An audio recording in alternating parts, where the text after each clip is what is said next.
Hi friends, હું છું એતલજાની શિવા અને તમે જોઈ રહ્યા છો મારી ચેનલ વોઇસ ઓફ વુમન્સ. આજે વુમન્સ ડે. મારો તો વુમન્સ ડે એકદમ મસ્ત ગયો, કારણ કે મેં જયપુરની ટ્રીપ કરી લીધી. હવે હું ઘરે જાઉં છું. હજી સુધી ઘરે પહોંચી નથી, પણ હવે હું ઘરે પહોંચવાની છું કાલે સવારે. પણ ત્યાં સુધી પણ મારે તમારી સાથે વુમન્સ ડે શેર કરવો ખૂબ જ જરૂરી છે, કારણ કે તમારા વગર તો બધું અધૂરું જ છે. એટલે જ મારી એક સખીએ પોતાનો એક નાનકડો એવો વિડીયો મને મોકલ્યો, અને એ પણ તમારા માટે તો જોવો ખૂબ જ જરૂરી છે.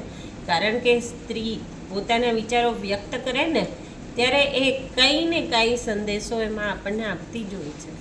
અને સ્ત્રી સર્વશક્તિમાન છે એ તો બધા જ જાણે છે, કારણ કે સ્ત્રી વિના દુનિયા છે જ નહીં.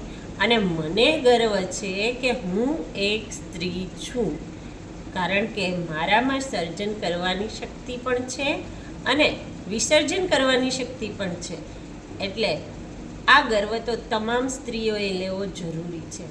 તો ચાલો સાંભળો મારા સખીના. જેને આખા જગતનો ભાર આપી શકાય તે ઈશ્વર, પણ સ્ત્રીઓના સ્વરૂપમાં તે માં છે.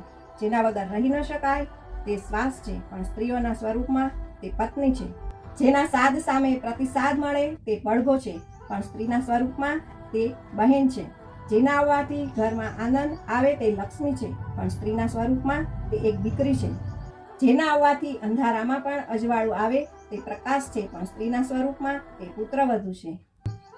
દીકરીથી દાદી અને ગૃહિણીથી ગૃહમંત્રી સુધી પહોંચેલી તમામ સ્ત્રીઓને આજે 8 માર્ચ નારી દિવસની મારી ખૂબ ખૂબ શુભેચ્છા.